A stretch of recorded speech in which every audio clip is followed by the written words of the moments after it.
Today we're going to go over productivity and collaboration, which will take up 7% of the exam.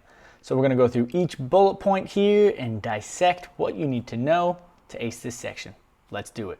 First bullet is describe the capabilities of activity management. So we will jump into a developer org, and we want to focus on a few pieces here. We're going to be very heavy into tasks and events with the activity timeline and how that looks, how you can customize that, and where that is found. And we'll also talk a little bit about Einstein activity capture and calendars. For the most part, that's what you'll see on this section regarding activity management. So let's jump in and show you what that looks like, give you a good visual representation of what I'm talking about. So here I am in my developer org here, and what I want to do first is we want to talk about tasks and events. So I'm going to jump onto an account here and show you what that looks like. We'll jump here onto this account, and over here on the right side is the activity timeline, which is a component here on this lightning page. And in the activity management, what's important to note is that you have tasks and you have events. And think of a task can really be several things. A task can be a reminder to take action on this record. A task is also how you log calls, and even in some cases with a lot of enablement, it's how emails can appear as well. And so we're going to talk through these pieces here as well as the events. So what I want to do first is show you what it looks like on the activity timeline, where I can actually create these tasks for myself, for the team that relate to these records. So I'm going to click here on the activity timeline, and I'm going to hit new task. You'll see this pop-up come up. This is just the basic layout that you can have for the activity for the new task here. I'll put in here task or test reminder, right? You can put in a due date. I'll put that in for Monday.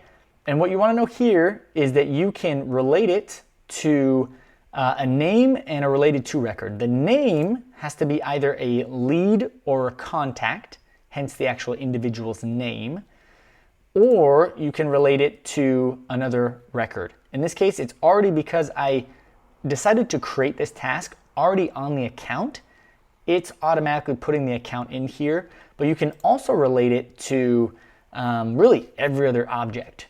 Very commonly, you'll see this on accounts, you'll see this on opportunities, and then obviously for the service team, you'll see this on cases very commonly. But that's important to note that you have the name, which you'll notice is the who ID on the back end of Salesforce, and the related to is the what ID. And again, it's linking this reminder to different records. So in this case, we'll put a contact that you see here on the left, and then we're going to attach it to this same account here. And so you can have the status, not started, completed, progress, etc. We're just going to create a test here. And so now you see that I have this test reminder.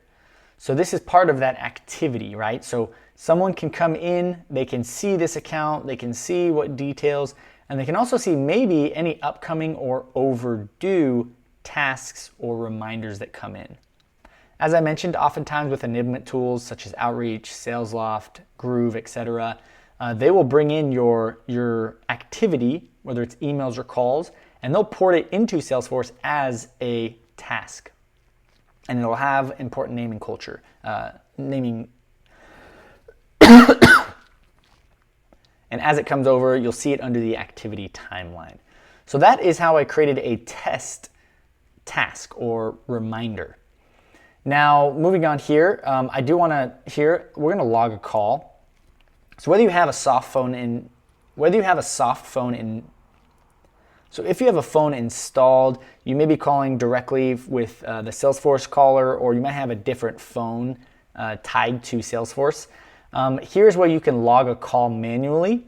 So I could have it as call. I can again relate it as to an account, as well as to an individual, a leader or contact. I can add comments in here. You'll notice that this is a call, but as I hit save, you now see a call back here from today. And what's nice is that as I hit into this call, you'll notice up here that this is still, under the important on the URL, this is still a task. This is not a call object. This is still a task object. Where again, I can go in here and I can edit these things, right? I can edit who it's related to, the due dates, priority, etc. And then because I have that related to, it's linked to via lookup to an account, I can click and go back to the account. So far I have a task and I have a call. Now I want to go over the email. You are able to send emails directly out of Salesforce as long as you have that enabled. And I could type in, I could use classic email templates, lightning templates, and I can put those directly into Salesforce and email straight from Salesforce. Obviously, if these had, these were real contacts, I could go ahead and email this out directly to them with a subject. I could add, different editing, formatting, URL links, and images. And so you can actually email from Salesforce as well. And so, as it says here, really don't have verified user. This is a developer org. But this will show up under the activity timeline as well as an email. And in this case, if it's sent as an email, it'll come through as an email object. Now, oftentimes you'll have your team that has their inboxes set up, whether it's through an enablement tool or whether they're emailing straight out of Gmail or Outlook. And we'll talk in just a second about Einstein Activity Capture and how those can come in automatically. And to know a little bit about Einstein Activity Captures, you may see a question on the task, and we'll go over that in a second. But so far I have, again, a task, I have a call, and then I want to go over the event. So as I go into an event is like, you want to think of that as a meeting, as a demo, as an actual time that you sat down or spoke with the client that wasn't on a phone call necessarily or over email. And so this is going to be a test event. And on this, I can put this even well into the future. So we'll say that maybe I have a demo scheduled for next Wednesday. We'll put this down during working hours at 9:30 here. I can call it an all-day event. And I can, again, attach it to an individual, a contact or a lead under the Who ID, or under an account, opportunity, case, really any object under the What ID. And I can assign it to not only myself, I can also assign this to others. And so I'll hit save here, and you'll see how this is going to show differently on the activity timeline. So we have here, I have call, I have that email, I have that reminder upcoming in a few days, and then I have that event that is upcoming as well. And so this is the activity timeline. In my mind, this is extremely important for your team to get very good context on the history that you've had with this record, whether it's an account, an individual, etc. A few things to note is, a few buttons to it that are important, that are, in my mind, very helpful from a UI perspective. As a sales rep, I would always hit this expand all, just so I could kind of skim through the email or skim through the notes on the meeting without having to click into them individually. As well as this button here is understanding the date range, right? A lot of times I'll get asked by someone on the team that says, hey, I thought we had activity with this individual, why is it not showing? And a lot of times it's because the date range, defaulted, it may not be all time. It may be last 7 days, next, etc. And so you want to make sure that this is set up to where you can see all activity. So for example, if I would hit next 7 days, you won't see the things that happened necessarily up front in the past, right? It's going to say view more, etc., show all activities, etc. And so you want to make sure that you have that set up for all time. And so I'm going to hit apply and save there. So this is the activity timeline. This is allowing you to see events, reminders, tasks, emails, and phone calls. So now that we've talked about the activity timeline, I want to talk about the Einstein Activity Capture, which is something that Salesforce is pushing very lately, of making sure that your email and your calendars are synced into Salesforce. And so we're here under the setup side, and I want to go ahead and look into the Einstein Activity Capture. And we're going to look at the different settings here. Now, I will say as an admin, there's a lot of opinions regarding Einstein activity capture and how the data can be visualized on normal reports, activity reports, etc. And as we just saw under the activity timeline, you can report off of events and tasks in reports very easily. But if you do use Einstein activity capture, I don't want to get in the weeds in this, but there is some reporting issues where you can't report off them as you normally would on tasks and events. But you won't see that on the test. What I do want to show is just quickly how to walk through how to set this up, and just so you're aware of the settings that are available here. So here I'll say get started here. It'll take just a second to load. I'm going to attach it to my G Suite. You could put it in your Microsoft Office if you have that, or Microsoft Exchange. I'm going to put this as a user level and allow my users to connect. We're going to put this as test connection and set it to active. So this is what's really important here, this screen here, is understanding the different sync settings that you have here. So right now I have enabled that emails are added to the activity timeline of related Salesforce records. These come in automatically, in this case from my user's Gmail as they set it up on the user side, which after you set this up, you need to give them an Einstein activity capture license, and they can go ahead and sync their email. But here is what it's going to pull straight from their email. So it's going to read the addresses, the email addresses, and go into Salesforce and find matching email addresses to be able to relate to those records. The same goes for events. Events from your Google Calendar in this case, because of G Suite, it will pull those events onto the Salesforce record, so where you don't have to create those manually as you just saw me do. And then lastly, contacts. It will go ahead and look to sync contact data to create those email insights to understand those records, again, linking the emails and the events to actual contacts within Salesforce. And so I'm going to go ahead and hit next here. Here's where you can understand once it's first connected, how far back it can pull records. Same with events, and understand which events you want to sync, etc., etc. So this is important on the sync settings of Einstein Activity Capture. I don't currently have anyone with a license, so I have no available users here. Here's where you can exclude domains. So likely you want to put your own domain there in case you're sending emails internally. You may not want all of those to sync to Salesforce, so you can put and exclude those domains here. And lastly, privacy. You can have all of these emails and events synced as don't share, or you can have them to share with everyone, so you can see all of the details of this information. And as I hit next, I would just go ahead and hit finish. And that's how you would set up Einstein Activity Capture.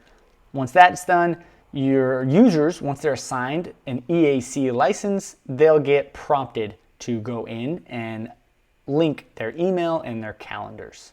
And so that allows that instant sync or automatic sync of your emails and your events on your calendar and within your outbox and inbox. Last few things that I want to touch on here are understanding global actions, understanding calendars, and then looking at just activity settings here. So we'll start on global actions. Talking about productivity is understanding what actions can really be taken from anywhere within Salesforce that aren't really confined to specific objects. And so here are global actions that you can view, you can edit, and you can even create new actions. And so these are important just to be aware of on the Salesforce exam. And you see them here. Just look through these, be aware of what types of records you can create from really anywhere in Salesforce across multiple objects. So as you saw there, I was able to log a call and send an email from the account. Really, I could do those exact same things from a lead or a contact. So in this case, here I have the account where I'm able to log a call, send an email, or create a task. If I go to the individual contact within that account, you'll see these same ones, right? And you see this task was attached to Miss Lauren Boyle. But these are those global actions where you're able to do these from really across multiple objects. You don't have to specifically assign these actions to the object. So be aware of these global actions that you see here. Again, as you study, please go through developer org, go through all of these things yourself, familiarize yourself with what you can do and cannot do and where that's available. So those are global actions. Again, just be aware of those. Next, I want to talk about the calendars. So as I set up the Einstein activity capture, you can also just sync your calendar to Salesforce yourself. And so how that is done is you can do that under the personal settings of the individual. I could come up here to view profile and go under my settings. And here's where I could actually look, and if I had the calendar sync set up, is where I could actually go in, I could set up, for example, these activity reminders and actually sync my, in this case, Google Calendar to my Salesforce calendar. And how that would appear is if I go under here into the app manager here, I'm going to put in calendar, and here's where I could view my calendar, right? I could see what I have upcoming this week or even next week. So you see here, if you recall, I had that test event scheduled for Wednesday. That's now on my calendar here in Salesforce. And with Einstein Activity Capture, all of your events will match up with whatever's on your Google Calendar or your Outlook calendar, Microsoft calendar. And so this is your calendar. You can also subscribe to other calendars and add other users' calendars. So you see here, I can add whether it's public calendar, so I may have a company-wide calendar that is set up, or from other users within my system. I can subscribe to those calendars and also see their events. And so this is important to understand that you can see and share calendars within Salesforce. Last piece here is I want to look at the activity settings. I invite you to go in to this side of setup and just take a look at the activity settings. Take a look at just what types of things you can modify here. For example, roll up activities to a contact's primary account. If I were to put activity on a contact, this setting would allow it to also be seen on the account level. So that's very important. Understand that this is where you would set up and be able to allow recurring tasks, as well as different email tracking, multi-day events, and past activities by the completed date. So just know more or less what's on this, play around with them. Again, I invite you to demo this in your own developer org, to touch with this and go and see what that actually looks like live. And that will do it for this section regarding the capabilities of activity management. Next bullet point is describe the features of Chatter. So let's talk a little bit about Chatter, what you can do in Chatter, what it's used for, and then I'll get into a little bit of bonus information about the future of Chatter. So Chatter is a way internally to discuss records, discuss different tasks or events and accounts within Salesforce. Just as you can chat with your employee who may sit next to you or across from you, Chatter allows you in Salesforce to discuss topics within your org. So I want to jump into an actual record itself and show you what Chatter looks like, what you can do. So I'm going to go back to that same account where I had a lot of this activity that we just created in the last part of this video. And here right next to the activity is the Chatter tab. So if I click on the Chatter tab, here is where you can actually see some of that activity as well as make comments on the activity, almost working as if it's that social media platform that allows you to comment and interact with what's happening on this account. So for example, I can make comments and like the things that I see that have happened recently on this account, as well as I can share updates myself.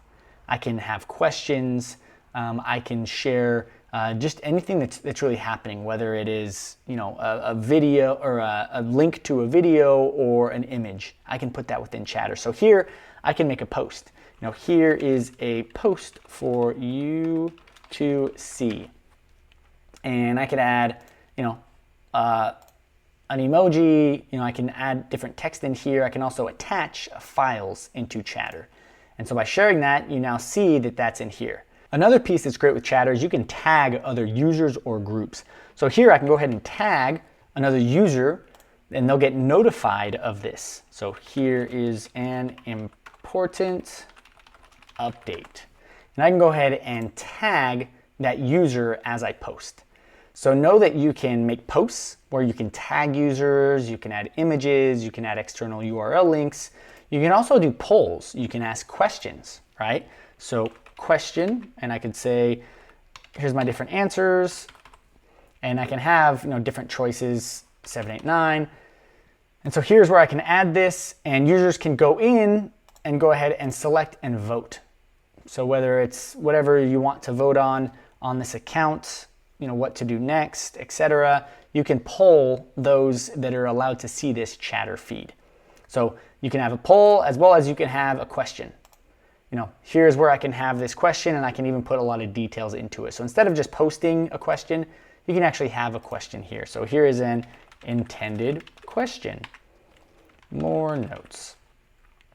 And as I hit ask, you can actually see that it formats it a little better of Reinhard asked a question. So understand that you can post, you can poll, and that you can question. Now what's important are the different types of groups in chatter. And it's important to know that you can have a public chatter group, a private chatter group, as well as a broadcast only chatter group. With public, sounds just as you may think. Anyone can see it, anyone can interact. A private chatter group is by invite only.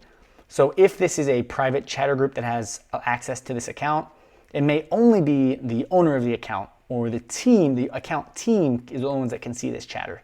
And then a broadcast only group is that the owner of that chatter group is the only one that can actually make posts or polls or questions. Hence, they can broadcast, but no one else can actually make any posts or polls or questions. The last thing I'll add on chatter is that you can create chatter streams where you can actually follow specific records that you want to see show up in your chatter. So here in the developer org, I can go into the chatter tab, and this goes through top posts just within my company that I have access to, and I could search this feed. Now here is where I can see the groups, as well as I can create a stream. A stream allows you to really select specific records that you want to stay on top of, that you want to get notified of and see in your chatter feed. So this is a test stream, and here I can add multiple companies. So we'll search, let's do another one. We'll do gas. So these are specific accounts, and then maybe I want to add a specific lead, and these lead, right? I want either ever post or never. So now I have that every time. If I want to go straight to this stream, I can go through and see everything that's happening on those records that I indicated I want to see. So that's a chatter stream. Now, a bit of advice for the test and moving forward in Salesforce. It is not a secret that Salesforce has acquired Slack. And Slack is a very similar functionality to chatter, albeit you're able to do quite a bit more in Slack.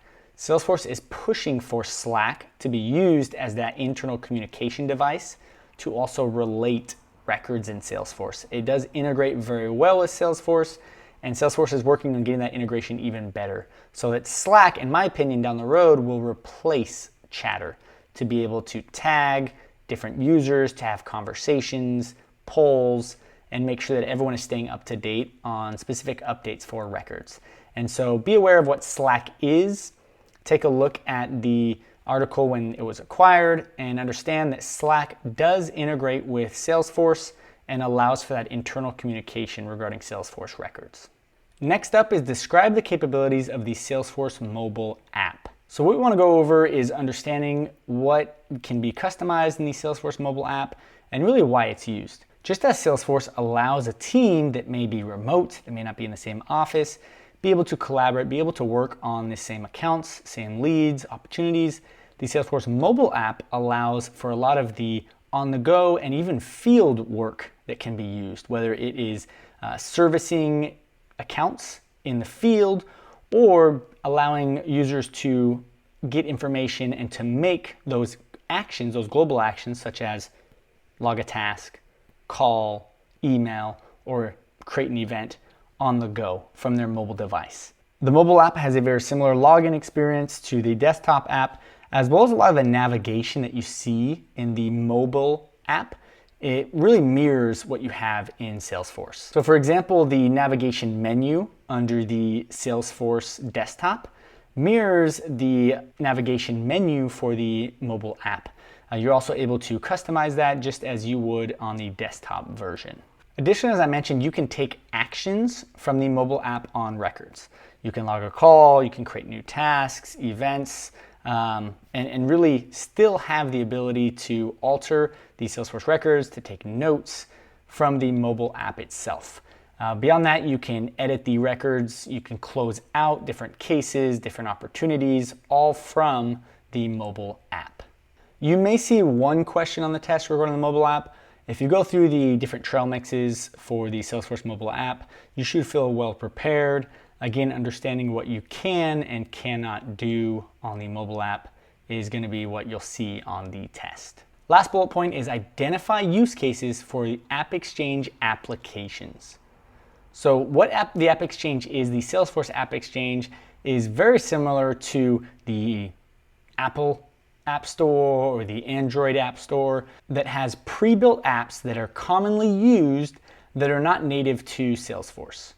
And so what's important to note are when are these often needed. For example, you may see questions on the test that ask you to understand a scenario. Understand that there is a need for an e-signature tool.